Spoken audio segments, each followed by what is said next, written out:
Saudações, cafezistas! Aqui é o Mustefaga e sejam todas muito bem-vindas e bem-vindos a mais um episódio do La Cafeteria Podcast. Hoje um episódio muito especial, assim como todos, como vocês já sabem. Mas, antes de começarmos, a gente vai falar rapidamente. Eu vou tentar passar um pouco mais rápido essa parte.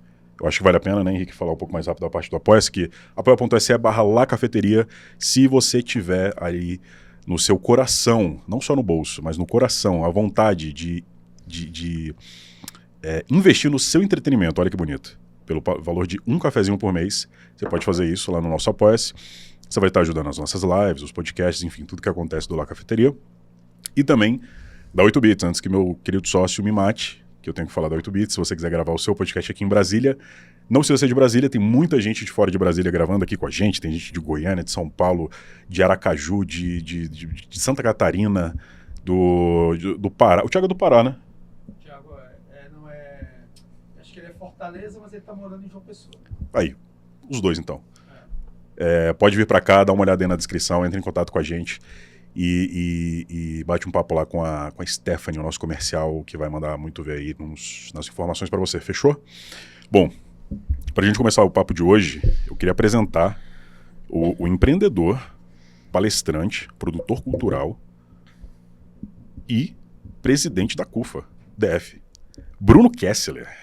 E aí, beleza? Bom, boa tarde a todos aí que estão acompanhando. Primeiro, agradecer pelo convite, né? É importante a gente poder estar falando um pouco do que a gente está fazendo, dos nossos trabalhos. E também dizer que, o espaço de vocês aqui é incrível. Eu tava falando para vocês agora, né? Parabéns aí pelo espaço de vocês. Valeu. Um pouco nostálgico ali, né? É proposital. Essas referências. A gente vê o tanto que a gente tá ficando velho quando a gente vê um Atari. Aí você lembra, porra, a primeira vez que eu vi, eu era só uma criança. Exatamente. Era aquele sonho de consumo bem distante, né? Total. Mas é muito nostálgico, é muito bacana. Que bom, cara. Pô, obrigado por ter vindo mesmo. Eu queria ter esse papo com você há muito tempo. A gente tentou um contato a primeira vez, eu acho que uma assessora do Expo Favela, na época que estava acontecendo o evento. Isso. Aí, pô, não rolou tal. Eu falei, não, vamos numa próxima oportunidade. E que bom, cara, que você está aqui, porque eu acho que é muito pertinente o tempo que a gente está agora em relação às pautas que a CUFA tem. E não só a CUFA, todos os eventos e todas as iniciativas que vocês estão à frente. Mas antes de começar a falar sobre isso, eu queria saber de você, cara. Como é que você, de repente, entra em um projeto como a CUFA? Como que inicia essa vontade? Porque eu tenho, para mim, como opinião, quando você entra de cabeça em qualquer tipo de projeto, mais relacionado a projetos sociais, você vira um militante de uma causa. Sim. Né? E como surgiu para você isso? A minha história com a CUFA é uma história muito doida, assim, na verdade. Eu costumo dizer que eu não escolhi estar na CUFA, né? Eu fui escolhido, na verdade, para uma missão de vida mesmo, né? Não vejo o meu papel na CUFA como uma profissão, como um trabalho. Eu vejo como uma missão de vida, um propósito mesmo, né? Eu comecei a atuar na área social há 14 anos, né? Eu fundei uma ONG chamada Projeto SA.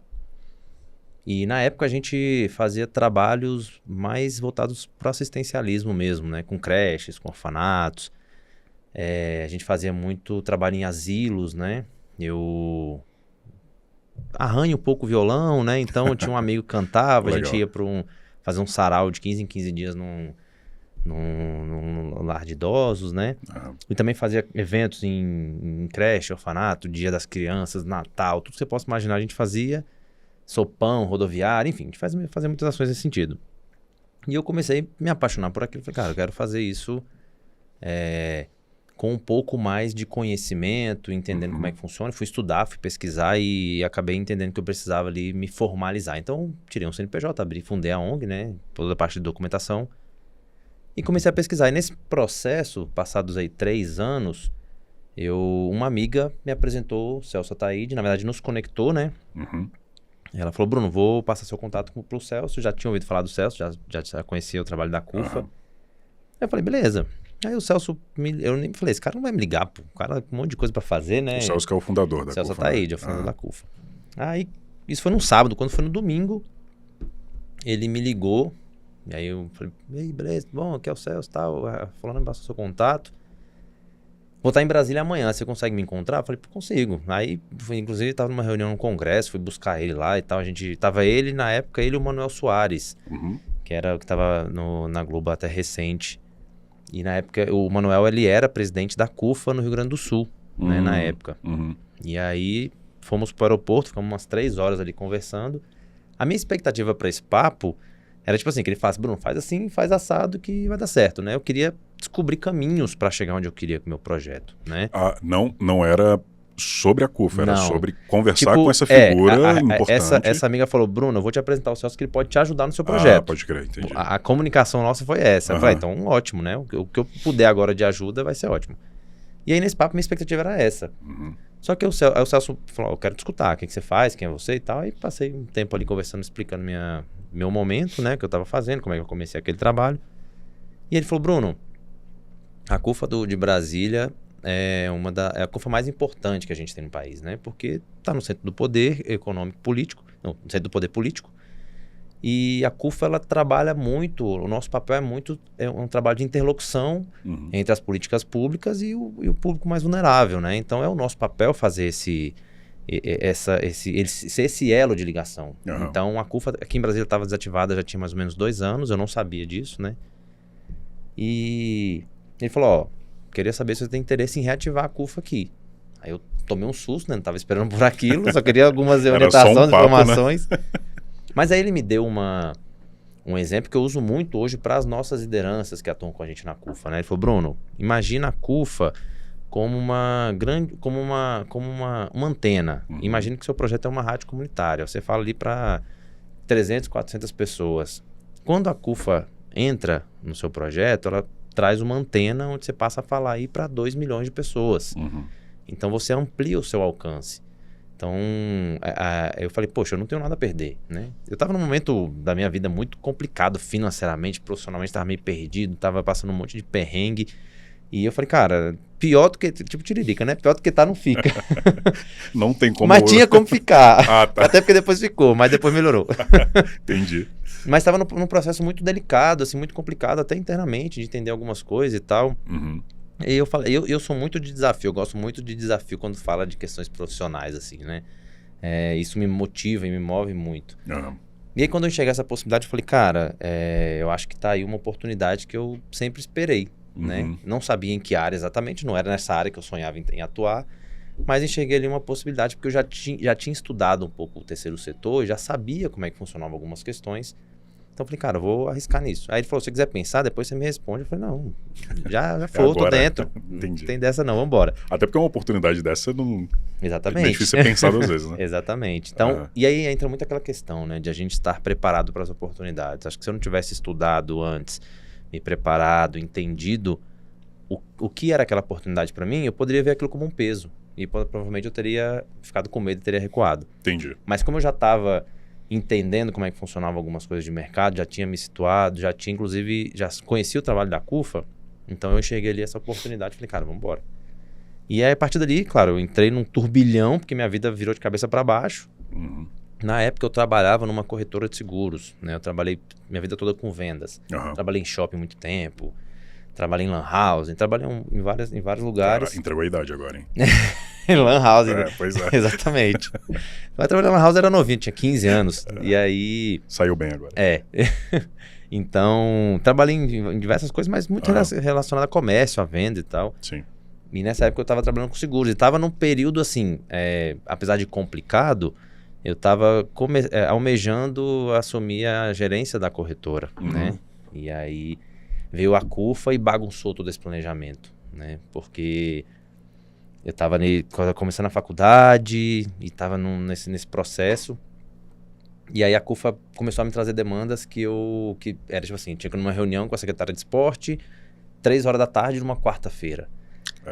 E aí, poxa, eu tinha que sair da corretora, ir para essa reunião. Meu chefe, ele adorava o trabalho da CUFA, ele já conhecia também, ele apoiava, mas mesmo assim começou a atrapalhar minha produtividade.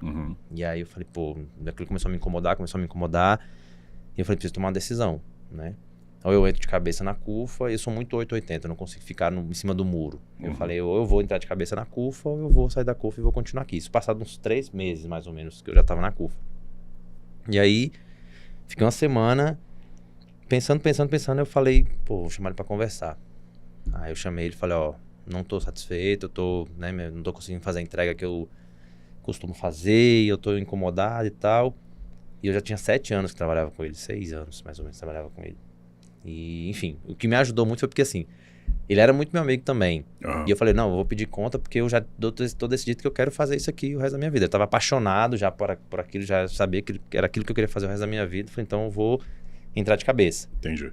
E aí nesse processo ele falou, aí ele me explicou, ele falou, Bruno, eu acho fantástico o que você tá fazendo agora, porque você tá tomando uma decisão que eu precisei tomar lá atrás para estar onde eu estou hoje, né? Eu precisei sair um pouco da minha zona de conforto e arriscar em alguma coisa que eu acredito de verdade, né? Sim. E eu só tô aqui hoje porque eu tomei essa decisão lá atrás. Então eu apoio demais o que você tá fazendo. É arriscado, mas você tá seguindo aquilo que você acredita. Sim, total. E aí ele falou para mim uma frase que me ajudou muito. Que ele falou assim, eu não vou deixar você pedir conta, eu vou te demitir. Puta, porque isso me ajudou porque eu recebi meus direitos. Cara, que amigão que você tem, viu? Pô, parabéns. E aquilo Legal. foi sensacional, porque eu passei muito perrengue até eu fazer o meu primeiro projeto na CUFA e conseguir ter um retorno financeiro. Eu projetei 8 meses, eu fui fazer meu primeiro projeto com 1 ano e 6 meses depois. Nossa. E aquele dinheiro que eu recebi da minha rescisão foi o que me segurou durante 8 meses, assim. Mas mesmo assim, eu ainda passei 8 meses num perrengue danado, assim, né? Então, eu agradeço ele até hoje. Zaca, se você estiver assistindo hoje, muito obrigado, porque você me ajudou muito naquela época. Então é isso, assim. Aí eu, depois disso, eu entrei de cabeça na CUFA. E foi a melhor decisão que eu tomei na minha vida, com certeza. Assim, eu sou extremamente realizado. Eu falo que realmente para mim não é um trabalho, é uma missão, é um projeto de vida mesmo, é um propósito. E é muito doido, né? Porque a gente trabalha final de semana, feriado, e com mesma empolgação e mesmo entusiasmo que se estivesse trabalhando de segunda a sexta, enfim, né? Faz toda a diferença quando a gente é apaixonado pelo que a gente faz. Total, total. Mas entrar de cabeça num projeto social tem um a mais, né? Porque entrar de cabeça, tipo, numa empresa onde você tá lá para gerar lucro, ou para você mesmo, ou para outras pessoas, enfim.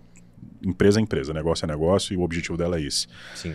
Mas quando você entra num grupo, numa ONG, numa operação, enfim, qual é o nome, que visa o bem social, você tem que lidar com várias coisas burocráticas, como se fosse uma empresa, mas também se lida com pessoas, com seres humanos, e que na maioria das vezes estão em situações de vulnerabilidade, em situações que você é apresentado e que te choca, como que é estar 100% profissionalmente lidando com pessoas. É muito complexo, assim, né? A gente enxerga situações todos os dias. A CUFA, para mim, ela é uma escola, é uma universidade. Eu digo para todo mundo isso, que eu não aprenderia em nenhum outro lugar no mundo, nenhuma universidade, nenhum curso, nada, nenhuma pós-graduação, o que eu aprendi na CUFA durante esses 10 anos. Inclusive, eu completei 10 anos de CUFA em dezembro do ano passado, né? Legal. Então, não existe nenhum outro lugar onde eu aprenderia tanto como eu aprendo na CUFA todos os dias. A gente costuma chamar o Celso Ataíde de mestre, de gênio, porque realmente é um cara que não tem um ensino médio completo, um ensino fundamental completo, ele construiu algo gigantesco. Tanto é que, por exemplo, agora ele está viajando 40 países aí no mundo afora com a conferência do G20, conferência para as favelas, né? Massa. Então, ele é uma pessoa que além de motivar muito a gente, nos ensina e nos inspira muito, né? O Celso é um cara que não para em nenhum momento, né? Então, isso faz com que a gente se movimente também todos os dias e a todo momento. E é muito complexo porque ainda existe uma visão de algumas pessoas do trabalho da ONG muito ligado ao trabalho somente... aquele trabalho, como é que chama? Aquele trabalho de assistencialismo. De assistencialismo e também social e somente voluntário. Né? Tá, certo. Então, hoje, para que uma ONG funcione, no nosso caso, por exemplo, né, para fazer uma Expo Favela, eu preciso de um time muito qualificado, de um time profissional. Para isso eu preciso ter recurso, porque são pessoas que estudaram e que estão ali, no meu caso, eu sou formado em administração. Eu uso o meu conhecimento, os meus anos investidos numa faculdade, para gerir uma instituição que tem demandas muito grandes, né? Então, hoje existe uma legislação que permite que as pessoas que atuam no terceiro setor, que são responsáveis pelas instituições, recebam, né, de acordo com uma empresa normal, só que não tem a diferença básica de uma empresa do segundo setor para uma empresa do terceiro setor, é que do segundo setor ela visa lucro, Sim. né? E a do terceiro setor não. Então, legalmente, a diferença de uma para outra é essa. Sim. Só que o nosso objetivo, é claro, é gerar esse retorno social para as pessoas. Então, quando a gente fala de um projeto, por exemplo, como a Expo Favela, a nossa entrega, ela está muito mais relacionada ao resultado que aquelas pessoas vão ter e com os benefícios que a gente traz, tanto para o público quanto para um território, do que o nosso retorno financeiro. Sim. Né? É claro que eu preciso pagar as pessoas que estão trabalhando comigo ali. Tem pessoas que vão trabalhar de forma voluntária, porque é uma missão também de vida. E tem pessoas que eu preciso contratar. Né? Então, a gente tem que entender como é que funciona. Então, a gente tem diversas formas, né? Editais, lei de incentivo, recursos parlamentares. Então, você tem diversos caminhos para poder fazer isso. Então, mas quando a gente trata com pessoas, com sonhos, né? E com... se torna isso muito mais delicado, porém muito mais satisfatório para a gente que está do lado de cá. Né? Eu falo Top Cufa, né? Top Cufa, que é um projeto que a gente acabou agora, por exemplo. Cara, foi incrível assim, a entrega que a gente teve. A gente tá na 7ª edição do Top Cufa. A gente terminou agora a 7ª edição. Belíssimas fotos e vídeos, inclusive. E com certeza foi o nosso evento mais lindo, assim, mais emocionante, com o maior engajamento das pessoas. E a gente acha que a gente vai se acostumar, né? Depois de 7 edições, mas, cara, não tem como. Assim, sempre são pessoas diferentes. São imersões diferentes que você faz nas histórias das pessoas, né? E é fantástico isso, você ter esse retorno, né? Você ouvir feedbacks das pessoas e falar, cara, isso mudou minha vida, mudou a forma como eu me enxergo, mudou a forma como a minha autoestima foi mudada, que pra gente é o objetivo, né, do evento, a gente fazer transformação real na vida das pessoas. É uma coisa que eu falo muito, assim. Você entregar uma cesta básica para alguém, você vai mudar ali uma situação momentânea, mas amanhã a fome é a mesma, né? E eu tenho que conseguir uma outra cesta básica. E assim vira um ciclo que você tem que estar sempre ali alimentando ele. Quando eu trago uma mudança, como a que acontece no Top Cufa, que é uma mudança na estrutura e na visão da pessoa em relação a ela mesmo, né? Que envolve autoestima, que, enfim, envolve diversas questões. Aquilo é uma marca dela, né? Uma marca pro resto da vida. Né? Aquilo ali, a pessoa vai levar aquilo pro resto da vida. Então, o impacto que aquilo vai causar no desenvolvimento daquela pessoa é gigantesco. Né? A gente rompe uma barreira que a gente não sabe o que vai acontecer dali para frente. Então, isso é incrível, assim, a gente poder observar isso é algo fantástico. Uma coisa... eu quero muito falar sobre evento, principalmente o Expo Favela. Eu acho que... até porque é um pouco do nosso braço aqui na 8bits, a gente produz eventos, então a gente gosta muito de falar sobre. Falando em específico sobre a CUFA, o próprio nome, né, da CUFA, ele traz a palavra favela, e aqui para Brasília... Durante muito tempo, essa palavra foi uma polêmica de se existe ou não existe, como que nós chamamos essas áreas denominadas favelas, que hoje são denominadas, né? E assim, só uma história engraçada que minha esposa, ela veio de São Paulo e ela morou a vida toda numa favela de São Paulo, que ela considera uma favela, a Vila Brasilândia, que é lá na Zona Norte. E para ela, favela é um morro, igual no Rio ou igual, sei lá, no Recife. E aí, quando ela teve a experiência de ver uma aqui em Brasília a primeira vez, ela ficou assim, como que vocês organizam isso se vocês não sobem nem descem? Aí, quando ela entrou, ela falou, tá bom, mas que horas que a gente chega? Aí eu falei, não, a gente já está. Ela falou, mas a gente não subiu nada. Então, assim, essa questão geográfica ficou na cabeça dela, ela falou, caramba, então é organizado diferente, né? Eu falei, Brasília, ela é diferente. A forma que, inclusive, como essas favelas, comunidades, enfim, não sei quais os nomes que se usam mais, elas foram construídas de forma diferente do que outras cidades. Eu queria a sua visão, ou a visão da CUFA, qual é a diferença das comunidades de Brasília ou DF, né, no geral, para outras cidades? Em termos de realidade, até geográfica mesmo. Sim, sim. Na verdade, você falou que isso existia, mas isso existe até hoje. Né? Existe uma resistência até hoje, muito menos do que antigamente. Né? Até porque o IBGE já... O fato do IBGE ter reconhecido favelas e comunidades urbanas como nome oficial desses espaços ainda existe. Né? Eu já escutei, por exemplo, de pessoas ligadas ao governo perguntando por que tem CUFA em Brasília se não tem favela em Brasília. Então, assim, são coisas meio absurdas, mas a gente discute muita coisa. Antes de responder a sua questão, aconteceu uma situação uma vez muito engraçada. Eu tinha machucado o joelho e aí fui no hospital fazer uma ressonância, né? Aí tava lá sentado na sala esperando e tal, e tinha uma televisão assim em cima. E na época a gente tava no período da Taça das Favelas, que é o nosso campeonato de futebol. Sim. E a Globo faz uma chamada lá pra gente desse campeonato. Tava passando lá a matéria e tal, Taça das Favelas, não sei o quê. E eu peguei o celular discretamente, né? Tirei uma foto, mandei no grupo, falei, galera, começou a chamada da taça e tal, bacana e tal. Primeira vez que tava passando, já tem alguns anos. Aí tinha um senhor do meu lado, aí acabou de passar, ninguém viu, ele não viu que eu tirei a foto, aí fiquei lá tranquilo e tal. Quando acabou a chamada, ele virou pra mim e falou assim, esse povo inventa, né?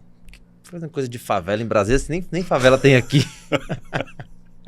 E aí eu acho que ele imaginou que eu iria concordar com ele. Aí eu virei, porque ele falou com tanta ênfase assim, né?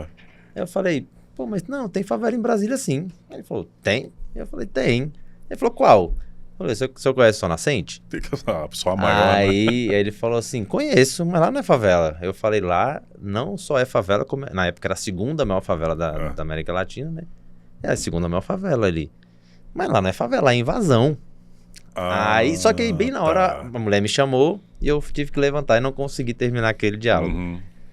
Mas o que acontece? A CUFA fez um trabalho em 2016, se eu não me engano, para 2017, porque aqui a gente tem um costume de chamar muito de quebrada, né? E aí um termo mais técnico seria invasão, que é horrível o nome, né? Porque quem mora numa invasão são invasores, né? Inclusive até a forma de explicar isso não faz o menor sentido. Assim. E aí o IBGE na época chamava de aglomerados subnormais. Então quem mora num aglomerado subnormal é um subnormal. Então assim, são termos muito mais pejorativos. E que, aí, por exemplo, aí você vai lá pro Nordeste e se usa mais o termo palafita. Aí você vai pra região Norte, são as comunidades ribeirinhas. Mas todas a mesma estruturação física, com os mesmos problemas e os mesmos déficits, né? Sim. Então, qual era o nosso objetivo? A gente fez um grande projeto chamado Favelas do Brasil, onde a gente ia tirar, cada CUFA ia nas suas favelas, tirava fotos e a gente criava um grande mural ali, um grande book de fotos desses espaços. Para mostrar que mesmo com diferenças geográficas, como é o caso das favelas, é porque as pessoas têm muita referência do Rio e São Paulo, porque são as que a gente vê na televisão, né? Favelas verticais. Sim. As nossas favelas são horizontais, mas se você for entrar numa, sei lá, numa Rocinha, ou então numa Cidade de Deus, você vai ver que estruturalmente ela até é melhor, né, em termos de estrutura física do que uma Santa Luzia. Você tá lá um chão de terra, casas de madeirite. Com certeza. Então, o que é considerado favela ou não? Pra gente hoje, não é uma discussão que a gente vai ficar batendo tecla nisso. Porque independente de como você quer chamar o território, o nosso objetivo é mudar a realidade dessas pessoas e dos espaços. Se você quiser chamar de comunidade, de favela, de palafita, seja de quebrada, seja lá o que for, pra gente não é o nosso ponto focal. A gente defende o nome favela porque é o que a gente acredita. Existe uma questão histórica do porquê desse nome. E aí, a gente costuma falar um pouco sobre isso, né, no seguinte ponto. O nome favela ele acabou se tornando um nome estigmatizado. Porque na maior parte das vezes, quando você vê na mídia falando sobre esses lugares, é sempre ligado a alguma pauta negativa. Criminalidade, tráfico, sempre coisas negativas. E aí, quando aquele nome se estigmatiza, você precisa criar um novo nome. E aí se criou o nome comunidade. Só que isso criou nas pessoas, na verdade, que moram nesses territórios, uma falsa sensação de que agora eu moro num lugar melhor. Não, agora que não é mais favela, que agora é comunidade. Mas a realidade é a mesma. As necessidades são as mesmas, os problemas são os mesmos, você só tem uma falsa sensação de que agora você mora num lugar com um nome mais bonitinho. E aí o Celso fala muito sobre isso, e ele usa uma expressão que é a seguinte, ele fala, se você daqui a um tempo mudar o nome de comunidade favela para Clermont-Ferrand, daqui uns anos ninguém mais vai querer em Clermont-Ferrand, porque é um lugar que só tem pautas negativas. Então é a nossa forma de mostrar que precisa mudar. Precisa, a nossa forma de mostrar o que existe nesses territórios, né? Então, o nosso papel principal é dar luz às pautas positivas. É transformar o estigma em carisma. É a gente pegar as pautas positivas e dar luz àquilo para que a gente possa mostrar para as pessoas que, claro, existe coisas negativas, mas também existe muita coisa positiva e coisas boas sendo construídas nesses espaços. Então, esse é o nosso papel principal. E sobre a diferença entre as cidades, você tem alguma... existe algum dado, existe alguma, sei lá, algum estudo sobre por que tem essa diferença? Igual você falou, hoje você vai subir num morro, numa favela, no Rio, tipo a própria Cidade de Deus. Quando você vai na Cidade de Deus, tem uma cidade mais próxima do que a gente tem, que a gente encontra nas áreas centrais, e aí você vai mudando a característica dela quando você vai subindo. Quando você entra numa cidade estrutural, não é assim. Ela meio que começa e termina, ela vai piorando, mas ela começa parecido com o que ela tá... Ela é plana, né? Meio que você não vê. Tanto que a minha esposa falou, lá na Vila Brasilândia, ela subiu um morrão, e ela falou, então a gente visualmente a gente vê a desigualdade subindo. A gente vai vendo, quanto mais a gente sobe, mais a gente vê um problema. Lá não, ela falou, a partir do momento que eu entrei, aonde eu tô perguntando o que vai acontecer agora, porque tudo é parecido. Tem alguma diferença entre o que Brasília entende como uma comunidade, uma favela, ou fora de Brasília? Não, a nossa visão, ela é um pouco geral na CUFA em relação a isso, né? A gente entende que os problemas que estão dentro das favelas, eles são basicamente os mesmos em todos os lugares. O que a gente busca são soluções diferentes para os mesmos problemas, né? Tanto é que a gente vê isso muito, por exemplo, acontecendo inclusive fora do Brasil. Né? São favelas que têm os mesmos problemas, saneamento básico, saúde, enfim. São diversas questões, transporte público, alguns lugares com esses problemas com um pouco mais de ênfase do que em outros. Tem lugares, por exemplo, aqui em Brasília a gente tem uma dificuldade muito grande de mobilidade urbana. Alguns lugares já não é tanto, já é mais saneamento básico. Sim. Então, mas os problemas eles são basicamente os mesmos em todos os lugares. Acessibilidade, acesso à informação, internet. Então, nosso objetivo é sempre buscar soluções comuns para esses problemas. Então, o que a gente busca hoje é unificar a nossa forma de chegar aos territórios, como favelas e comunidades urbanas. E inclusive essa mudança de nome e essa aceitação do nome por conta do IBGE teve um papel fundamental da CUFA e das organizações do terceiro setor, para que a gente pudesse se comunicar de uma forma mais fácil. A gente olhar para os territórios e a gente está falando da mesma coisa, não ficar o IBGE falando de aglomerados subnormais e a gente falando de favela, e a galera falando de comunidade. Então, quando a gente unifica os nomes, isso facilita a gente a mapear os espaços e se comunicar de uma forma mais eficaz. Então, a gente está falando do mesmo território, usando os mesmos termos. Então, isso facilita para a gente. Então, o nosso objetivo é cada vez mais tirar essa visão diferente que cada espaço, cada estado tem e unificar uma coisa só, porque facilita muito o nosso entendimento e a nossa entrega, inclusive.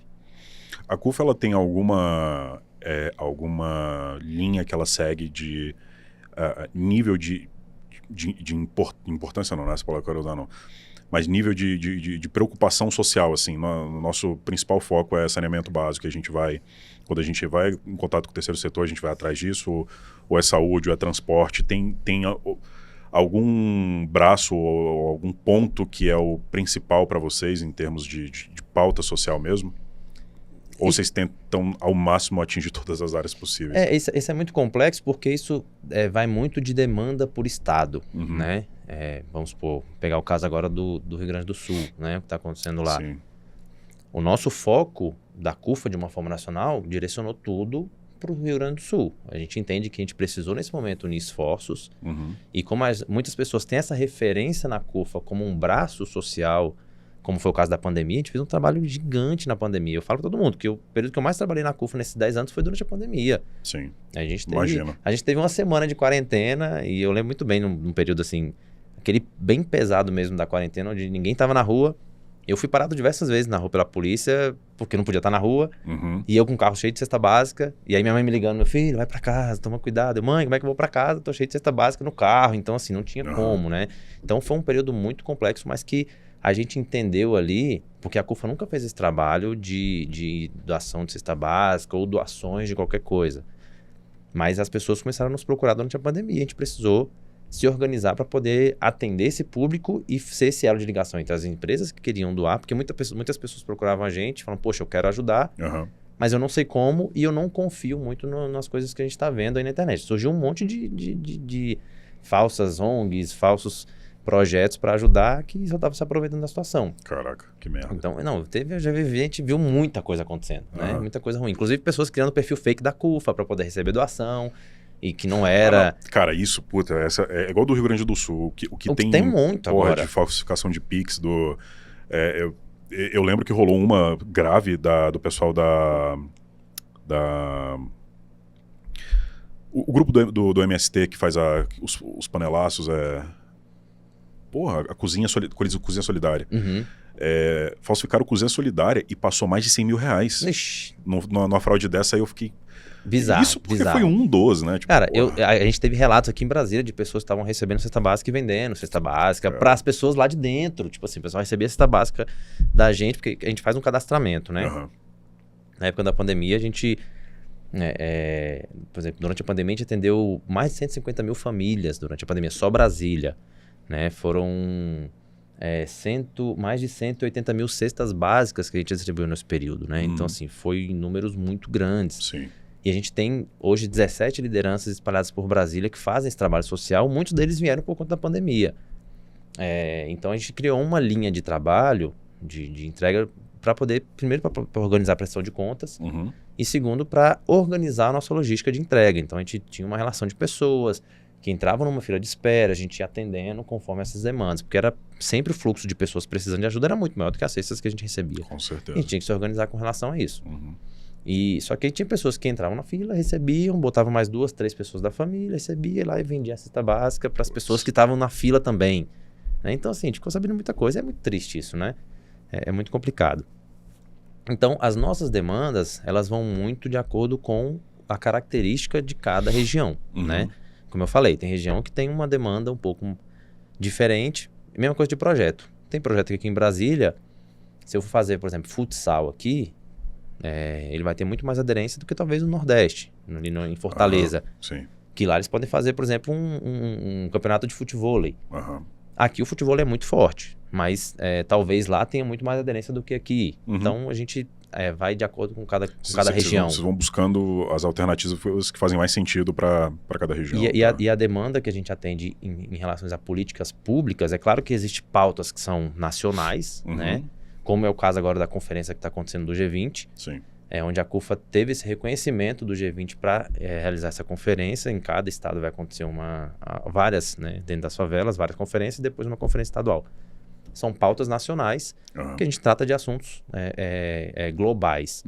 E existem aquelas demandas específicas de cada estado. Então, a nossa relação, por exemplo, com o GDF aqui, trata das nossas demandas específicas de cada território.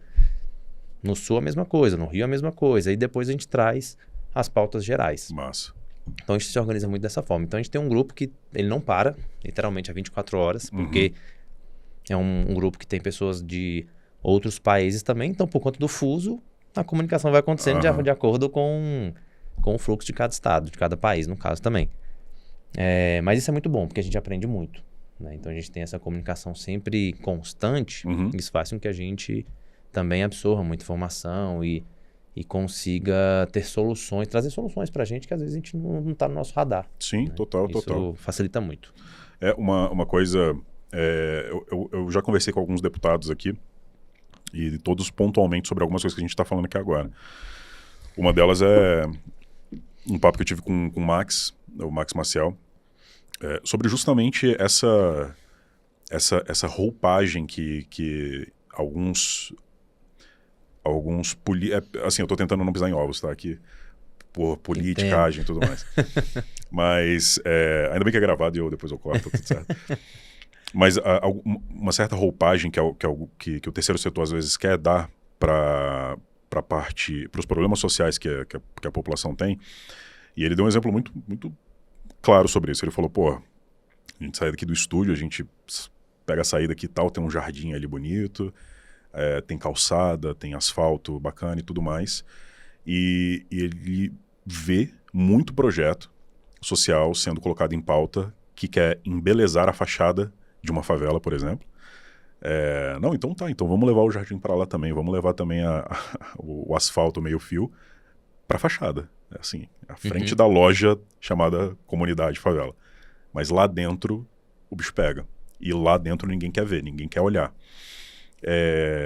Isso é uma realidade para vocês quando vocês estão, falando em específico no terceiro setor, conversando com políticos, conversando com parlamentares, uma certa preocupação em deixar a fachada bonita das coisas para que não vejam a realidade da população? Inclusive o Max é uma referência para mim também, né? O Max Para nós. fez um trabalho incrível no terceiro setor. Inclusive ele começou esse trabalho na CUFA lá atrás, né? Uhum. Então muito do que eu desenvolvo hoje é fruto do que ele começou lá atrás também aqui em Brasília.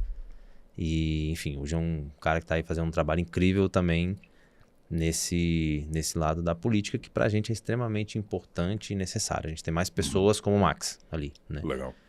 Então é importantíssimo a gente saber que ele, né, trouxe essa visão. Uhum. E eu concordo demais com o que você trouxe, né?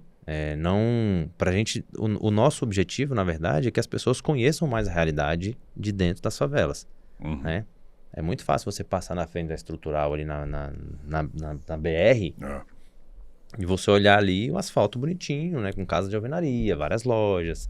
Por mais que não seja visualmente bonito, mas a estrutura de fora da estrutural é muito melhor do que a estrutura lá de dentro.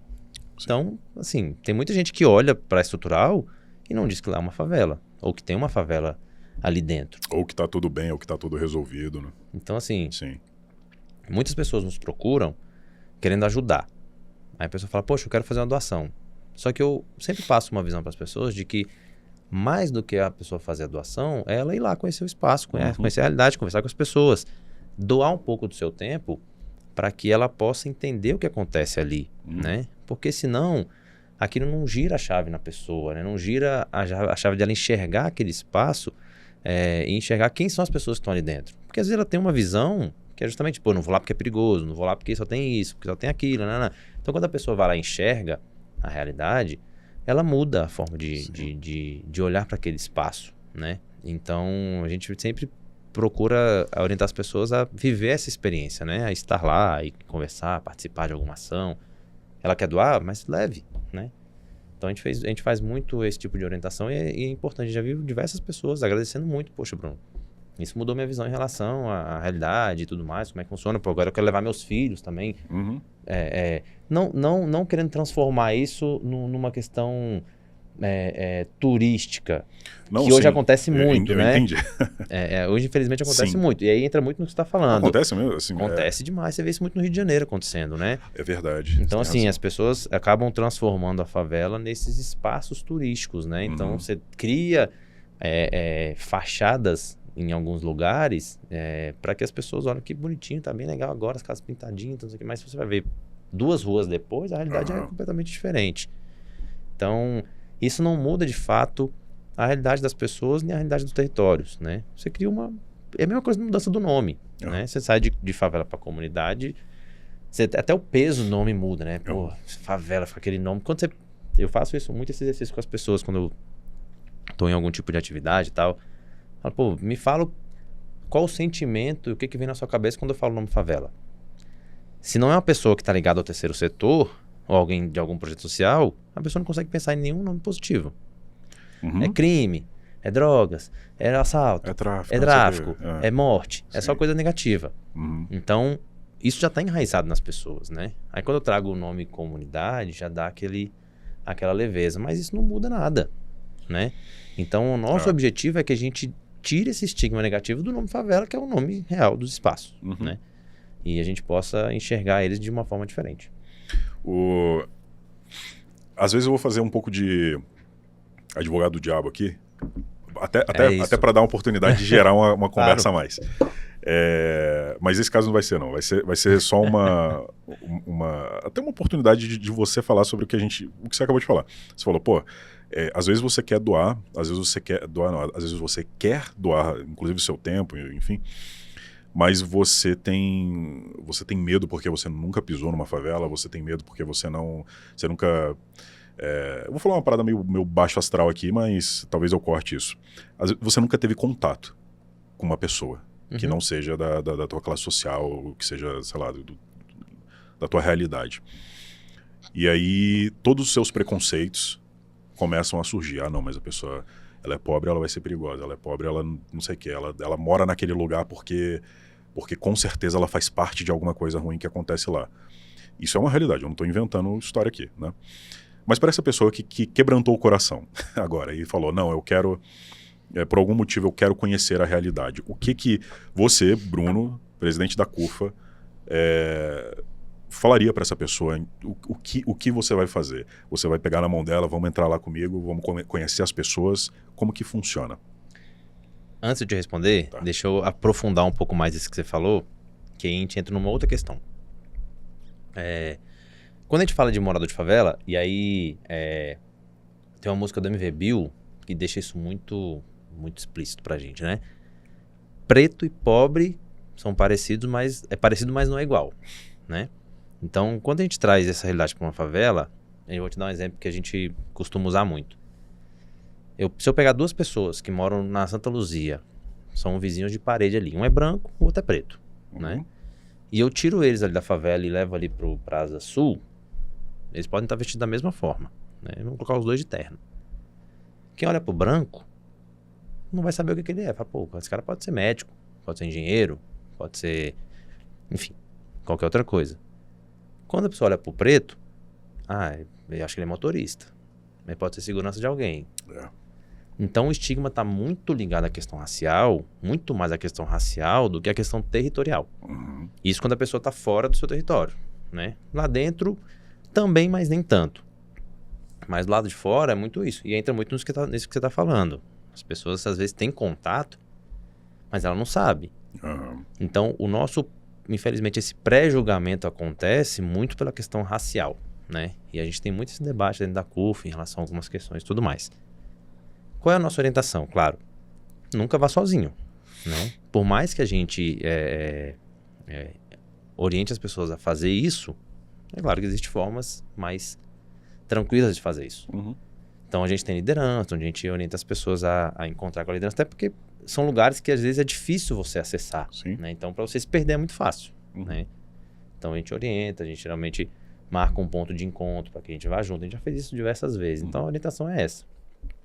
Que as pessoas nunca vá sozinhas e sempre siga com uma liderança, alguém que conhece a região, para poder facilitar esse acesso, né? Não estou querendo dizer aqui que não é exatamente o que as pessoas falam. Existe, né, pontos mais sensíveis, lugares mais sensíveis de você acessar. E não é nem o objetivo de vocês negar a realidade. E nem romantizar isso. Sim, entendeu? Entendo.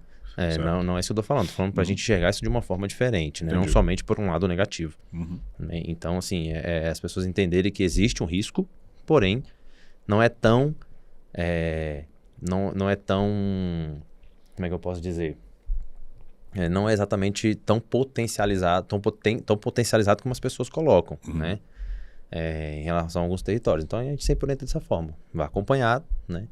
Busca uma instituição que já faça um trabalho ali dentro e, enfim, e com essa realidade. E aí, conforme a pessoa vai tendo esse contato, essas questões diminuem, né? Então, daqui a um tempo eu conheço pessoas que começaram esse trabalho hoje, vão lá fazer, vão sozinhas, já conhece as pessoas, já se relaciona com os moradores, conhece diversas pessoas, que já não depende mais da gente.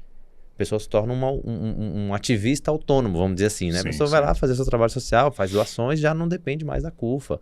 A pessoa já criou sua rede de relacionamento, sua rede de contatos e ela mesmo vai por conta própria.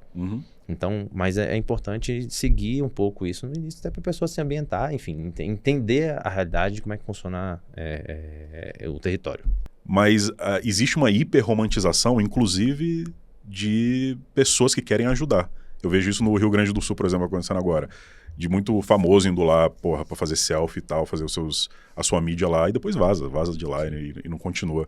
Essa hiperromantização da ajuda atrapalha o trabalho de vocês? Eu nem sei se eu fui muito claro na minha pergunta. Não, eu acho que eu consegui entender. É tipo aquela pessoa que fica lá, nossa, que excepcional que você tá fazendo, tipo assim, vem cá, por que você não tá fazendo? Eu já enxergo isso assim de uma forma, hoje... a gente aprende a filtrar isso, né? Vou dar um exemplo que acontece muito nessas questões. Existem muitas pessoas que vão participar e querem ajudar de alguma forma, né? Enfim, e vão de coração aberto mesmo, até para receber também, né? Tem gente que tá, às vezes, num momento, assim, querendo entender algumas coisas, inclusive em relação a ela mesma, né? Eu já vi vários relatos de pessoas assim, poxa, Bruno, isso mudou minha vida, né? Poxa, é uma coisa muito forte. Né? A pessoa tem uma experiência numa comunidade com crianças, sei lá, com crianças que foram abusadas, ou enfim, com diversas questões de pessoas que mudaram realmente a sua visão sobre muita coisa. E tem gente que quer aparecer e só quer ali fazer um stories e beleza. Só que eu acho que o que importa isso, qual é a questão principal disso para mim? É o resultado que a gente vai deixar para aquelas pessoas que estão ali. Então, assim, por exemplo, nós temos também um projeto social de jiu-jitsu lá na Estrutural. Teve há um tempo atrás uma pessoa me procurou querendo ajudar. E ela foi lá, né, fez os vídeos, né, postou, conversando com a galera e tal. Eu não quero fazer um julgamento do que essa pessoa vai fazer com esse conteúdo, né? Acho que não cabe a mim fazer isso, né? Eu penso muito mais do lado de lá, em atender as pessoas que estão lá na ponta, do que o que esse cara vai fazer com a vida dele em rede social, do que ele vai mostrar. Particularmente eu como Bruno, eu acho errado, né? Eu não concordo com esse tipo de atitude. Eu como presidente da CUFA, eu estou muito mais preocupado em atender a necessidade das pessoas que estão lá dentro. Claro, se não for nada ilegal, né? Toda ajuda que a gente recebe é sempre muito bem-vinda. E eu falo isso muito para as pessoas. Eu falo, cara, às vezes a gente tem um pensamento da seguinte forma. Eu só vou ajudar quando eu estiver bem. Pô, eu não consigo agora, eu não tenho muito, nanana. E aí, se todo mundo cria um pensamento da seguinte forma, que o meu pouco, ele pode ser muito para alguém, um saco de arroz para mim pode não ser nada. Para quem não tem nada, pode ser a janta do dia. Então, se o meu saco de arroz aqui é pouco, poxa, eu posso estar alimentando uma família ali naquele dia. Então, eu vou ajudar com o que eu posso. Se todo mundo ajuda com o que pode, e aí essa mudança de mentalidade, a gente também costuma dizer o seguinte, que se eu não contribuo para que essa desigualdade ela seja equilibrada, em algum momento isso pode vir contra mim. Isso pode bater na porta da minha casa. Como é que eu posso dizer? O Celso usa muito um termo, uma expressão, que ou a gente aprende a dividir a riqueza que esse país gera com as favelas e com as comunidades urbanas, ou a gente vai ser obrigado a dividir as desigualdades que esse mesmo país gera. Isso envolve, né, violência, envolve tráfico, envolve criminalidade, envolve diversas questões. Então, ou a gente se conscientiza da importância da nossa participação no equilíbrio, ou a gente vai sofrer as consequências. Então, é essa mudança de mentalidade que é importante a gente entender. E essa frase serve para uma porrada de coisa. Exatamente. Clima. Exatamente. Enfim. Exatamente. O consumo e tal, vale uma porrada de coisa. Mas, bom, vamos falar um pouco de evento? Vamos lá. Cara, vocês estão fazendo umas iniciativas do caralho, bicho. Porra, do caralho. Eu queria, antes da gente falar de algumas, né? Eu queria que você falasse das iniciativas de eventos, né? Que a CUFA tem. E o que você também está vendo em Brasília que tá rolando, tipo, além das que você faz, que se tem alguma que esteja com destaque acontecendo. Primeiro sobre as da CUFA. Vamos lá. Hoje nós temos quatro grandes eventos, né? Top CUFA, foi o que terminou agora, né? Já estamos na 7ª edição. Temos Taça das Favelas, estamos na 6ª edição esse ano. A Taça hoje é um dos nossos maiores eventos, junto com a Expo Favela, né, que começou o ano retrasado e já é um dos nossos maiores cases, né? Hoje acontece em... O Taça começou ano passado? Não, a Taça começou a Taça começou em 2014, 2013 para 2014. O Expo Foi Favela quando eu entrei.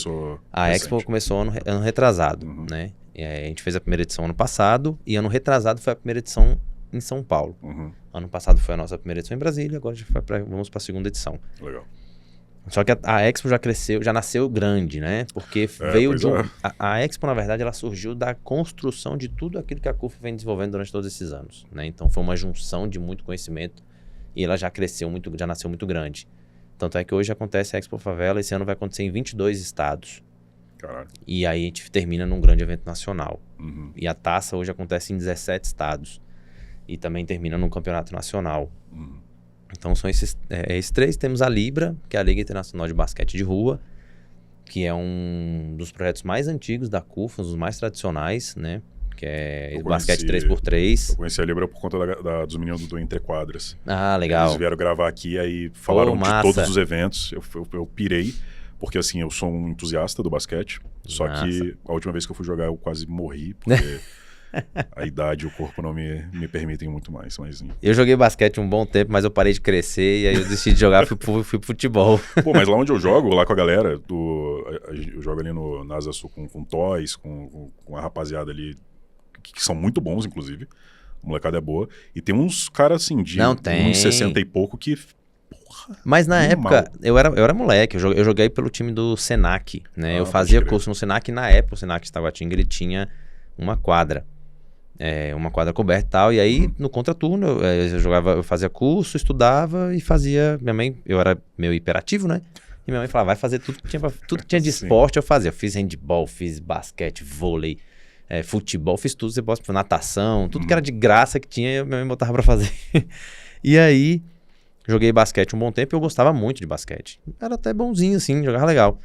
E aí, comecei a jogar street também, né? Bem na época ali que começou o basquete street. Só que aí eu comecei a migrar pro futebol, aí me encontrei mais no futebol, comecei a jogar futsal, comecei a participar de campeonato, na época tinha DRET, que era interclasse, né? Sim. E acabei migrando de vez pro futebol. Mas eu sou apaixonado por basquete, assisto, gosto. Fazer a Libra pra mim é uma realização muito Nossa. bacana, movimentar essa galera que tem aqui, né? Tem um movimento muito forte do basquete street aqui em Brasília. Muito. Tanto é que na Libra a gente tem um caso que eu sempre cito. A Libra aconteceu em Brasília há vários anos, antes de entrar na CUFA, né? Uhum. Já tinha a Libra rolando aqui em Brasília. Sim. E depois parou, e a galera sempre me pedia, pô, Bruno, volta com a Libra, né? Volta com a Libra. A gente nunca conseguia, e há 3 anos atrás a gente conseguiu voltar com a Libra. E aí foi muito legal. E no primeiro ano, no final do campeonato, o time campeão, um dos participantes veio pra mim, chegou até em mim, já devia ter uns 40 e poucos anos. Ele falou, pô, Bruno, queria muito te agradecer por voltar com a Libra, né? Eu esperei esse momento por muitos anos, porque quando eu joguei a Libra a última vez, meu filho tinha 3 anos. E ele me viu jogando, era moleque e tal. E hoje eu tô sendo campeão com ele, jogando no meu time. Caramba, que Eu maneiro. falei, cara, que um moleque de 16 anos, moleque grandão, Grandão. já, e jogava pra caraca. Eu falei, Que pô, maneiro. que massa, velho. Isso aí não tem preço, né, velho? É uma parada que Total. é extremamente satisfatória, assim, né? Uhum. Então você vê a emoção dele, assim, ele super feliz de o filho dele tá jogando com ele e tal. Foi bem, bem bacana. Então, Top CUFA, moda, empreendedorismo, Taça das Favelas, né? Futebol, esporte, Expo Favela, empreendedorismo, inovação, tecnologia Uhum. e Libra Basquete. E nós temos um projeto nosso aqui de Brasília, nasceu aqui, que hoje já acontece em outros estados, que é um projeto que eu desenhei ele, que é o CUFA Empreenda, que Uhum. também está ligado a essa parte de empreendedorismo, mas muito mais voltado para capacitação, né? Legal.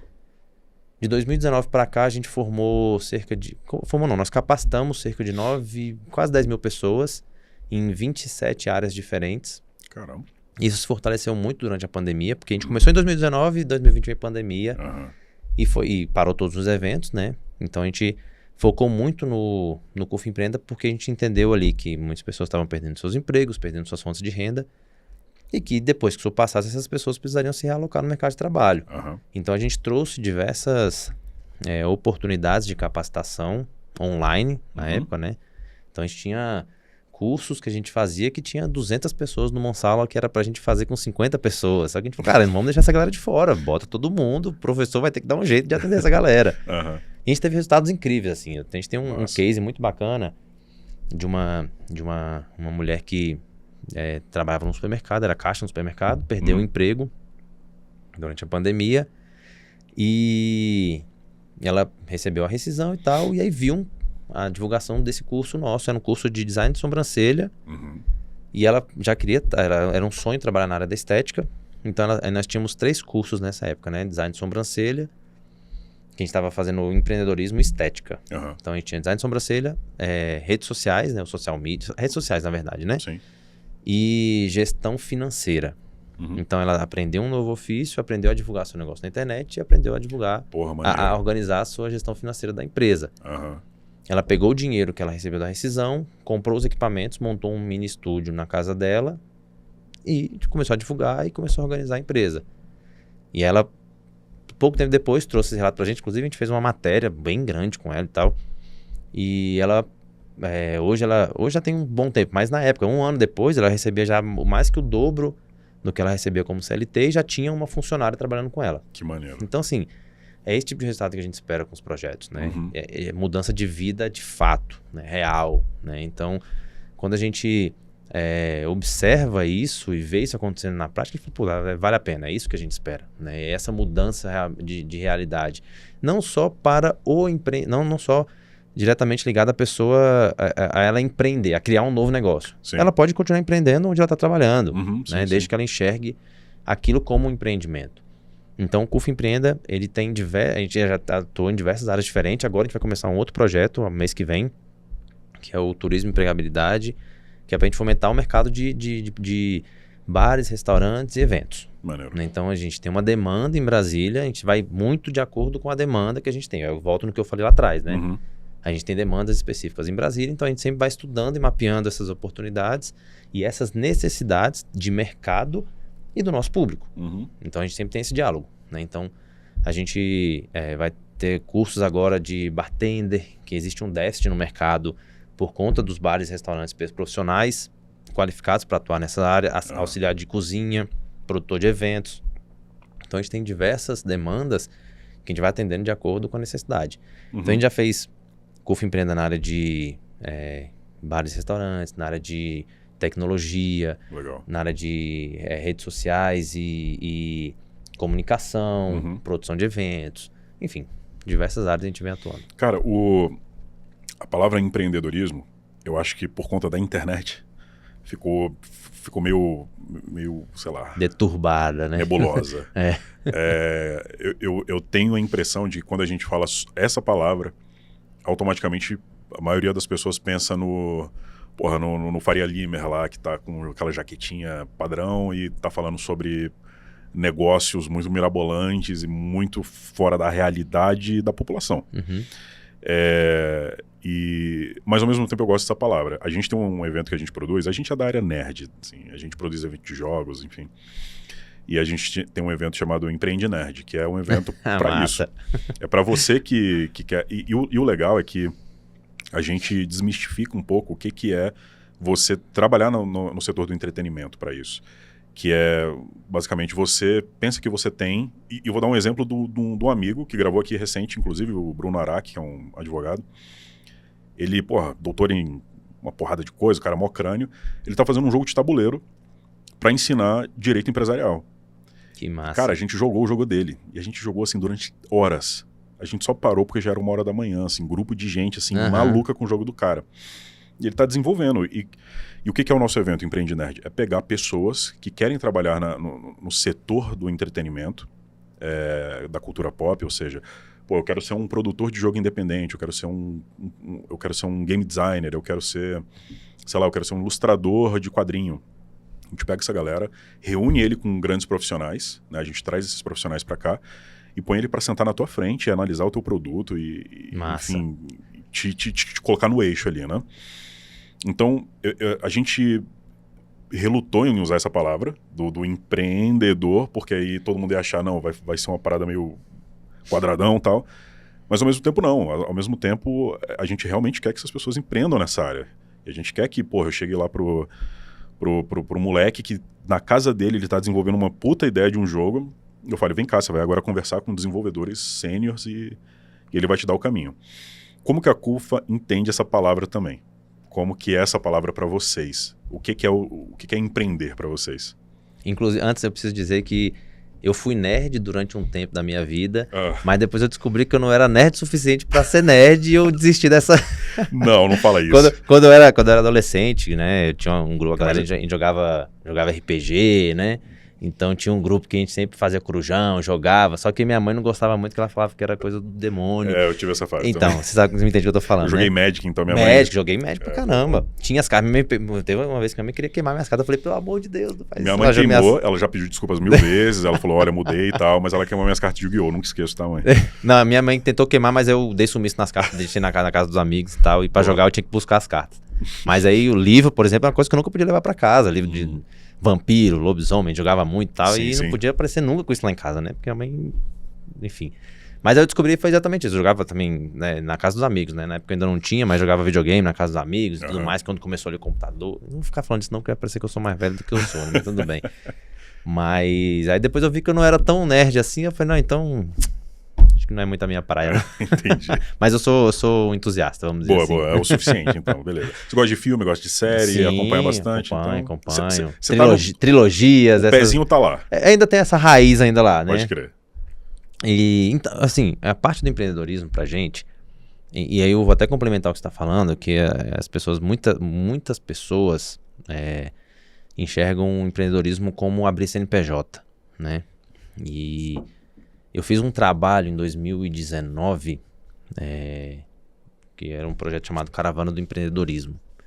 E a gente tinha como parceiro um cara que eu sou fã, eu tenho o prazer de dizer que é um amigo hoje, que é o Geraldo Rufino, né? E aí a gente rodou alguns estados do Nordeste, Caravana do Empreendedorismo. Nosso objetivo era o quê? Falar sobre empreendedorismo pra galera da favela. Uhum. A gente foi em alguns estados no Nordeste, a gente foi em Recife, a gente foi na Bahia, a gente foi em Maceió, enfim, a gente foi em algumas cidades. Acho que foram 7 cidades que a gente rodou, 7 estados. Ou 6, se eu não me engano. E a gente foi em algumas favelas e falando sobre, né, eu particularmente falava sobre formalização para MEI, enfim, né. E aí eu lembro exatamente que eu montei um formato de apresentação com algumas informações, aí na primeira aula falei sobre, né, como é que você tira o seu CNPJ, como é que funciona o MEI, importância. Aí, no final do curso, no final da aula, um cara virou pra mim e falou, pô, mas eu sou cabeleireiro. Eu sou... Não, ele falou cabeleireiro, ele falou, eu corto cabelo. Eu posso ter MEI, então? Aí eu falei, cara, eu acabei de trazer uma porrada de informação e o cara me fez uma pergunta primária. Uhum. E eu falei, cara, o erro não tá nele. O erro tá na minha comunicação. E aí eu tive que... Aí, pra outra aula, eu refiz tudo que eu tinha feito. Falei, cara, eu tenho que ir mais no início. Uhum. Tenho que ir mais na raiz. Então, assim, eu vejo que hoje... Eu tô falando especificamente do nosso público, né? Uhum. A gente precisa, primeiro, desmistificar o nome empreendedorismo, que é o que você tá falando, né? As pessoas têm visões diferentes em relação a gente trazer uma unificação da visão do que é o empreendedorismo, né? E que empreender não é somente você ter um CNPJ ou você abrir um negócio, você pode ser um empreendedor trabalhando para alguém, né? E você entender que os conceitos que estão dentro do empreendedorismo, ele faz com que você construa uma linha de atuação com que faz que seu negócio funcione, né? Se você seguir entre aspas, um passo a passo, o que acontece muito nos territórios que a gente atua? 85% das pessoas que moram em favela, isso é um dado de uma pesquisa do Data Favela, empreendem ou têm o desejo de empreender, pessoas que moram em favelas. Mas por que isso acontece? Muito disso porque as pessoas não têm opção. Tá. Eu não posso escolher ser um engenheiro, ser um médico, ser um dentista. Eu só tenho a opção de fazer meu negócio. Algo por mim mesmo. É claro que a palavra empreendedorismo não é tão utilizada. Eu vou fazer um bico, vou fazer um negócio, vou abrir um negocinho aqui em casa e tal, por falta de opção, né?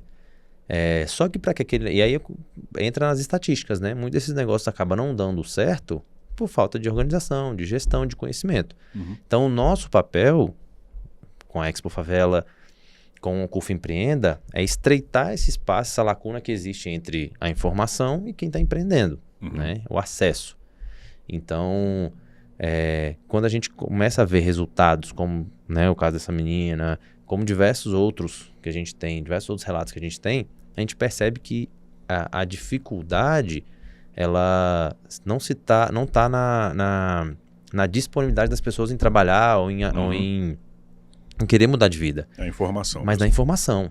Né? Entendi. Então, e existe uma questão cultural também. As pessoas, às vezes, estão muito mais preocupadas na ação, eu vou fazer e vou fazer de qualquer jeito, do que, não, deixa eu me organizar, porque é a questão do tempo. Né? A pessoa acha que está perdendo tempo sentando na frente do computador e fazendo um curso online ou indo para uma sala de aula e eu poderia estar ali trabalhando. Sim. Só que, cara, você tá pegando informação, vai estreitar o seu tempo de trabalho, né? Vai fazer com que seu negócio dê resultado mais rápido, então você vai ter um tempo de dedicação, não vou dizer menor, mas mais eficiente, mais eficaz.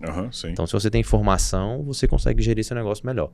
Então, é a mudança de mentalidade e mudança cultural que a gente tenta trazer para as pessoas dentro de uma Expo Favela, dentro de um CUF Empreenda, é a pessoa entender que os dois, a ação, o trabalho, ele tem que estar diretamente ligado à gestão, a forma como você vai fazer com que aquele negócio se desenvolva.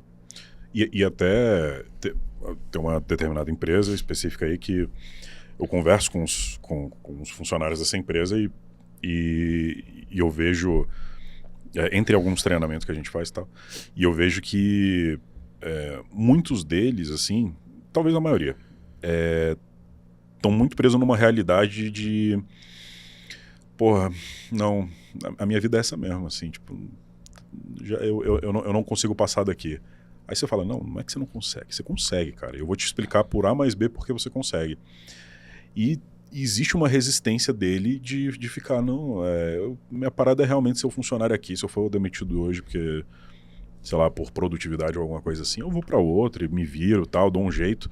Mas quando eu penso sobre empreendedorismo para o trabalhador, é de mostrar para ele que, cara, vem cá, não é que você tem que aprender o que é uma MEI, não é que você tem que entender o que é uma contabilidade básica, enfim, não é porque amanhã você tem que abrir o teu negócio, mas é para você, inclusive no trabalho que você está, você ser melhor e você conseguir mais e você atingir mais. É mudança de mentalidade, né? É uma mudança de mentalidade que vai te fazer, inclusive, caso aconteça alguma coisa de você dentro da empresa, porque você é o trabalhador, você é o chão ali. Você é o descarte. Sim. No final das contas. Então, assim, caso alguma coisa aconteça, você sabe o básico para você não entrar nos desesperos e saber quais caminhos você seguir, senão você vai para o outro chão. Você vai virar outro chão e por aí vai, entendeu? Eu vi, inclusive, uma entrevista que saiu semana passada do seu Jorge, e ele falou uma frase que, assim, incrível, né? Ele exemplifica tudo isso que a gente está falando aqui. Que ele, né, morou em situação de rua, né? Enfim, passou por uma situação muito delicada. E quando ele conseguiu ascender de fato na música e se tornar quem ele é, a família dele, o pai dele principalmente, que não tinha essa visão, chegou até ele, o pai pediu desculpa. Falou, meu filho, eu queria te pedir desculpa porque eu não enxerguei o que você estava enxergando porque a gente não aprendeu a sonhar. Né? A gente veio de uma realidade onde o que você está fazendo não era uma possibilidade, né? O que a gente está fazendo aqui era o que a gente aprendeu, que é o que a gente vai trabalhar para sobreviver, né? E aí você pensar em romper aquilo ali é algo muito distante, né? Então, quando você enxerga e vislumbra essa possibilidade, aí vem o medo, vem uma questão cultural, vem a questão da sociedade que sempre traz essas pessoas para um cercadinho, né? O seu lugar é ali, você não pode sair dali.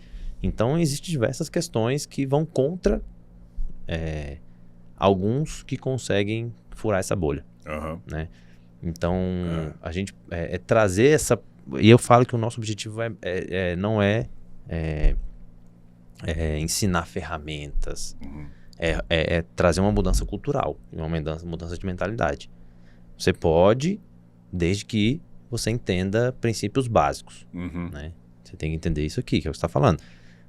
Se eu não faço um bom trabalho trabalhando para alguém, se eu não sou correto, leal e dou o meu melhor, será que eu vou fazer isso trabalhando para mim mesmo? Uhum. Né? Então, assim, Total. eu preciso entender essa lógica das coisas, né? Eu tenho que dar o meu melhor, independente de onde eu estiver, independente do que eu estiver fazendo. Isso vai até contra um papo muito comum aí na internet também sobre meritocracia, né? Exatamente. Você quer ser pode, você fala, tá, vai lá falar pro seu Pedro que a única oportunidade da vida dele que ele viu, sei lá, qualquer coisa sobre inovação na frente dele foi, sei lá, não foi, ou não existiu ainda essa oportunidade. Exatamente. Não existe. Cara, eu queria aproveitar essa parada do seu Jorge que você falou, muito massa, e eu acho que foi no Podpah. Exatamente, papo, foi lá né? mesmo. Eu vi esse corte aí. Para puxar um outro assunto que tem muito a ver com isso. Dentro desses eventos que a gente faz, a gente tem um evento chamado Jam, que é um evento de games e também empreendedorismo, porque a gente traz pessoas no setor criativo que empreendem. Por exemplo, o último evento que a gente fez foi lá no CICB. Legal. E nessa parte de empreendedorismo criativo, a gente trouxe a galera do Omelete, o Érico Borgo, tá? Um pessoal que tá há 20 anos aí empreendendo nesse mercado. E, em específico, a gente virou um campeonato oficial da Capcom, do jogo Street Fighter. Pô, que massa. A gente trouxe... depois eu te mostro lá as fotos, tá? Porra do caralho. E dentro desse campeonato, vieram aqui pra Brasília jogar galera dos Estados Unidos, do Japão, tipo, o mundo veio aqui jogar, porque a gente virou uma etapa oficial. Que massa. Para um campeonato final, lá nos Estados Unidos, que a premiação era $1 milhão. Aí, cara, aqui em Brasília, apareceu um moleque do nada. Qual era o nome dele, Henrique? Só sei o nick dele, Nebraca. Nebraca. Eu não sei o nome dele, não. Esse moleque, Nebraca, o apelido dele, e que tava dando um coro em geral, assim, no jogo, assim. Entrou no campeonato, assim, quem é esse menino? Não, ele é da... Não é do Sol Nascente, não. É Sol Nascente. Que massa. Moleque lá do Sol Nascente, a gente descobriu depois, né? Assim, a realidade desse cara, desse menino, era um menino. E ele dando um coro em geral, assim, jogando de uma forma absurda. A gente, meu irmão, cara, que moleque bom, velho. E batendo nos jogadores, assim, que já são profissionais, que ganham dinheiro pra caramba com isso e tal. Quase foi pra final com um japonês lá e... Centro-Oeste, ele foi campeão, né? Foi? A galera do Centro-Oeste foi, da Copa que a gente fez Centro-Oeste, ele foi campeão. Ele só não foi campeão da Mundial. No Mundial? Não, ele perdeu pro japonês, inclusive. Centro-Oeste, ele foi campeão. Enfim. Sempre tem um japonês, não tem jeito. O cara veio pra cá sabendo disso, ele passou o rodo em geral e foi embora. E ganhou uma grana e foi embora. Nem sempre um japonês, mas sempre um japonês. Sempre. Assim, a parada esse moleque, ele chegou nessa situação, chegou sem camisa de time nem nada, porque tem as equipes e tal.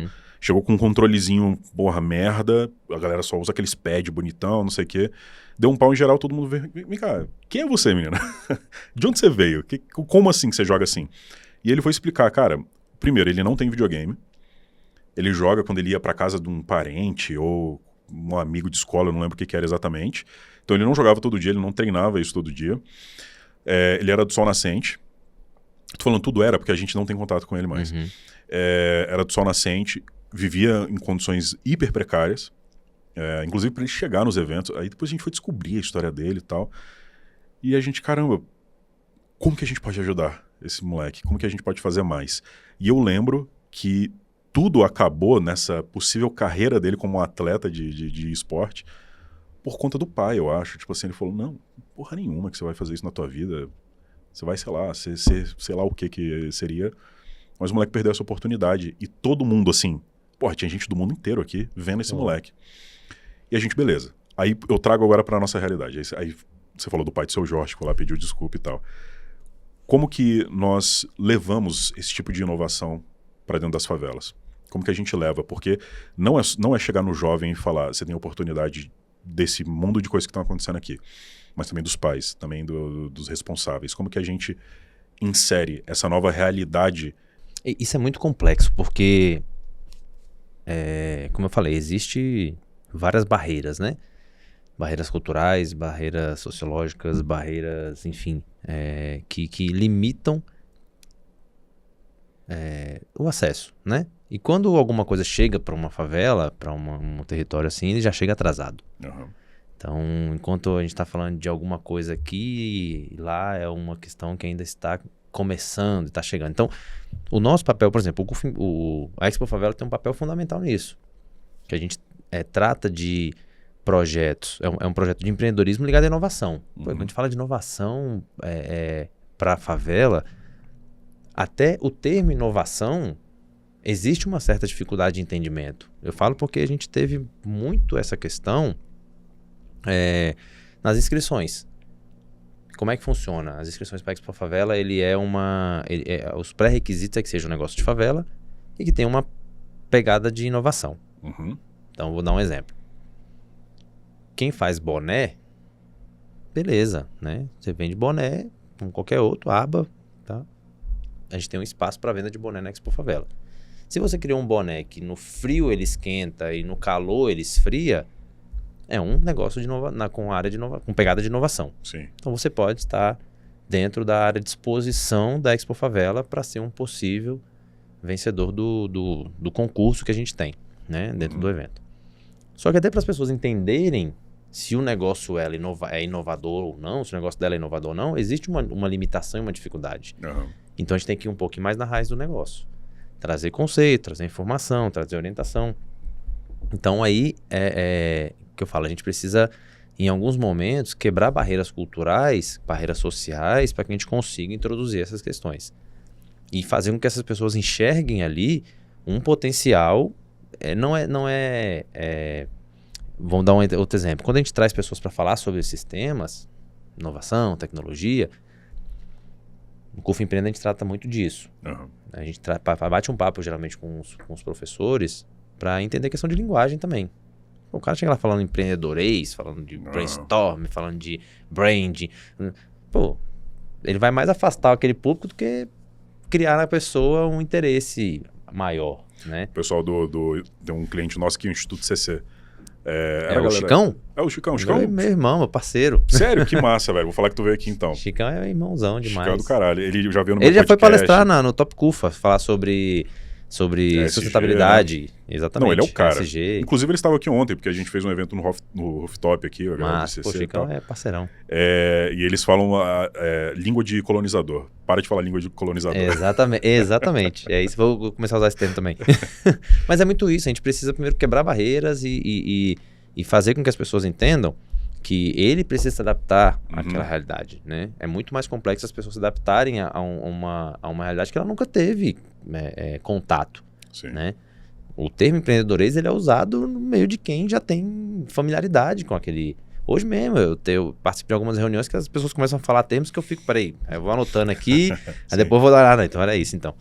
Porque realmente, hoje em dia, os termos mudam muito rápidos, né? Sim. E novos termos surgem de forma muito rápida.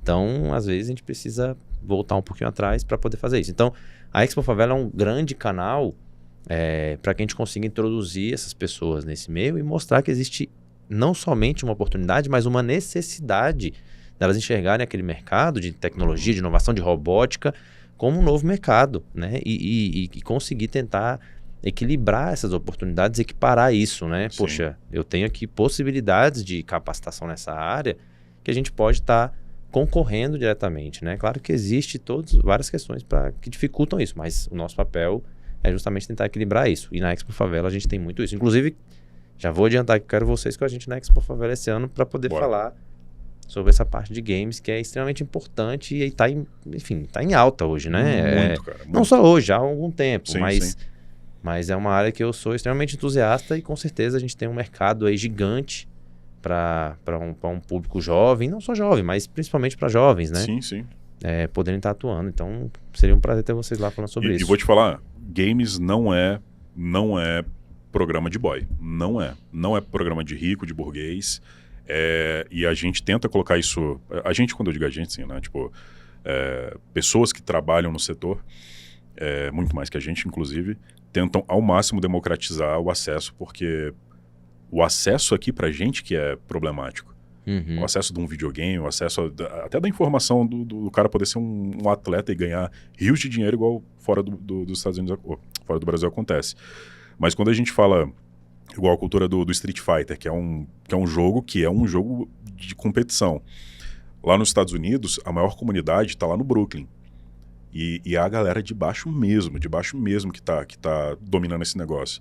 Então não a acessibilidade para isso, o acesso a isso, na verdade, é que é problemático quando chega aqui. Uhum. Porque, pô, eu vou chegar para um moleque desse que é o Nebraska, que eu não sei o nome dele, falar, pô, por que você não tem um videogame? Porque custa R$6.000 para ter um videogame desse.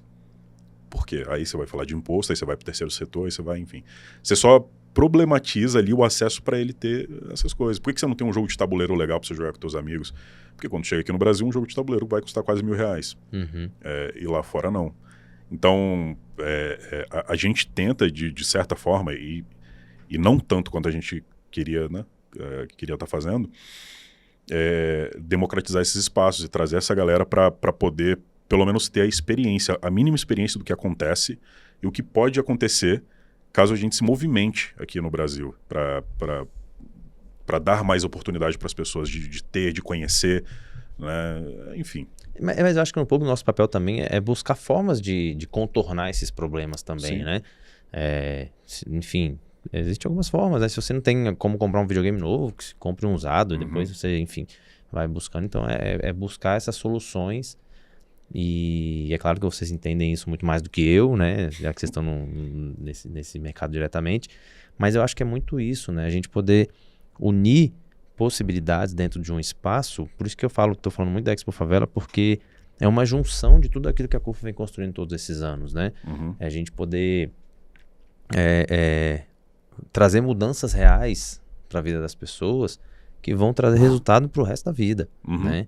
Então, às vezes, a gente faz uma conexão na Expo Favela de empresários, de investidores com quem está começando seus negócios ali naqueles territórios. Massa. E aconteceu já em diversos estados, aqui em Brasília também, de um negócio que estava começando, um cara que tem uma visão já mercadológica mais desenvolvida e dá match com aquele empreendedor e esse negócio, né, ganhar asas. Eu tive esses dias, cara, foi muito legal esse papo que eu encontrei num bate-papo de empreendedores lá em Águas Claras. É um pessoal que participou da Expo Favela no passado. Eles desenvolveram um inseticida à base de alguns produtos naturais que assim, não tem malefício para o ser humano, nem para animais, nem para pets.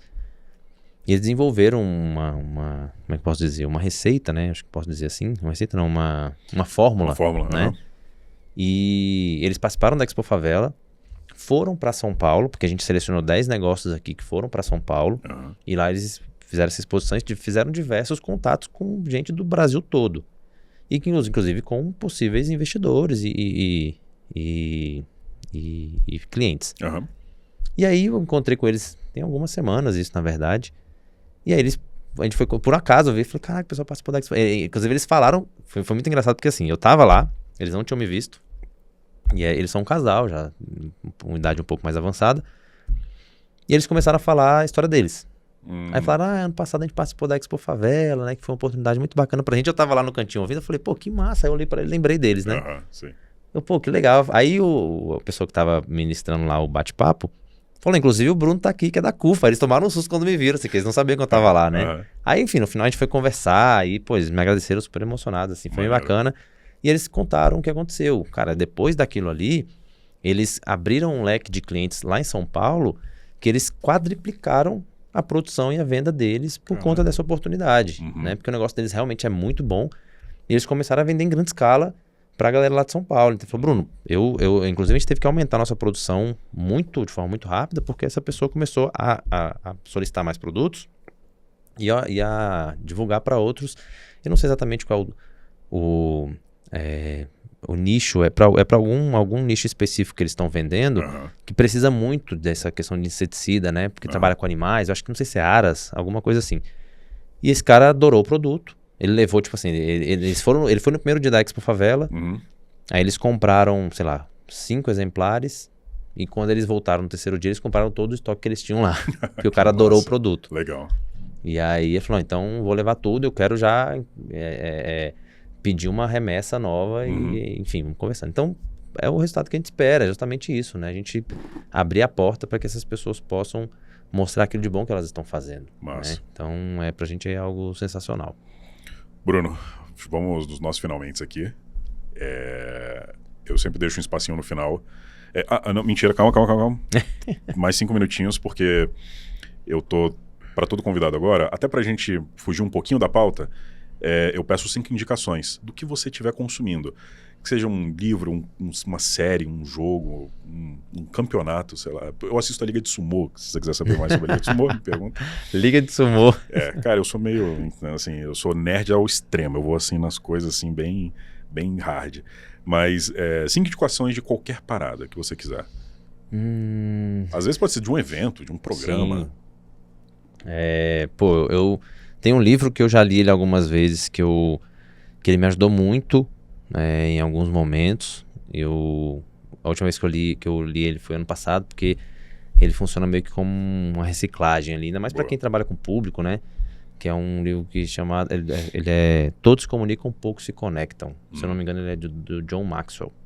É um livro que é muito bom, fala muito dessa questão da conexão com as pessoas, né? Enfim, das ferramentas, que é bem bacana.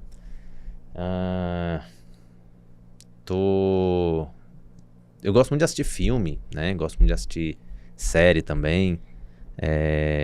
Tô assistindo algumas séries agora. Eu sou cristão, tô assistindo The Chosen, é uma série que eu indico bastante, bem bacana, né? Netflix, uma série muito boa.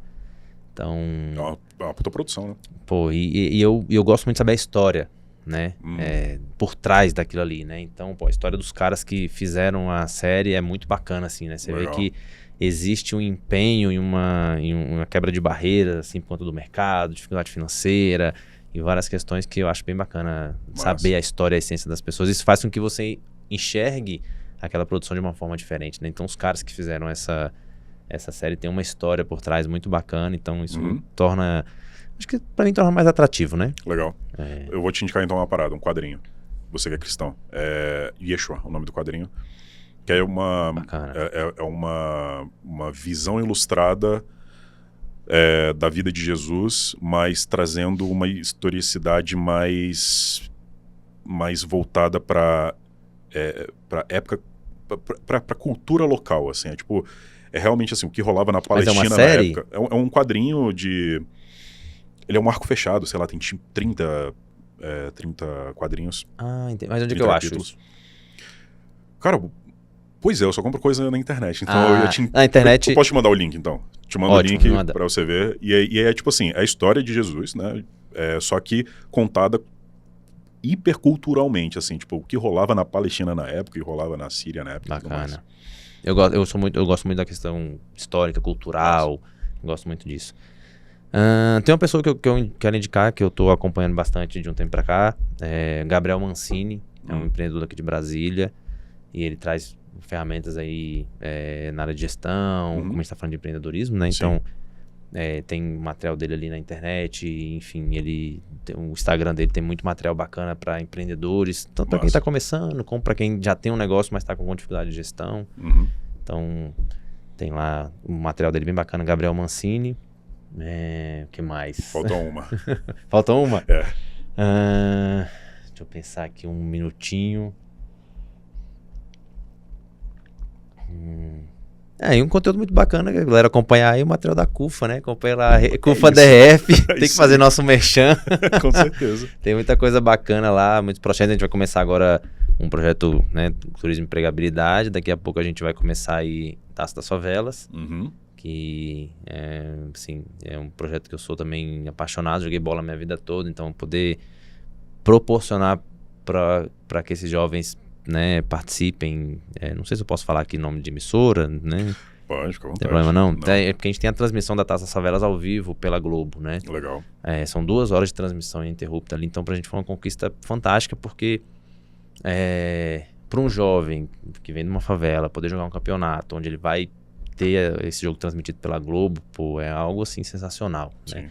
Eles tratam aquilo ali como uma Copa do Mundo. É uma Copa do Mundo para eles, né?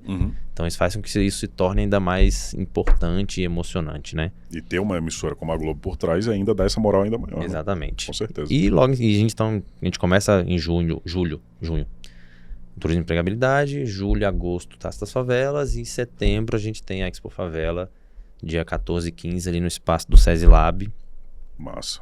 que é um grande parceiro nosso, e vai ser um evento com certeza incrível. Então acompanha a gente lá nas redes sociais, Cufa DF. Estaremos lá, inclusive. Claro, quero vocês lá com a gente, o convite já tá feito aqui, já tá aí gravado.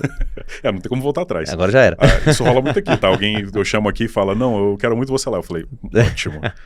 Chegando perto, eu vou te mandar esse cortezinho aqui, ó. Não, mas vai, com certeza assim, vai ser... Brincando, o que a gente busca é justamente isso, a gente trazer as oportunidades que às vezes não tá no nosso alcance, mas tá no alcance de parceiros. Total. Né? Então o que a gente busca é isso. Valeu, Bruno. Muito obrigado. Eu agradeço. Tamo Obrigado junto, foi demais, ótimo. Obrigado aí pelo convite mais uma vez. Valeu. E sucesso aí, vida longa pro podcast. Pô, pra nós, pra todos nós. É isso.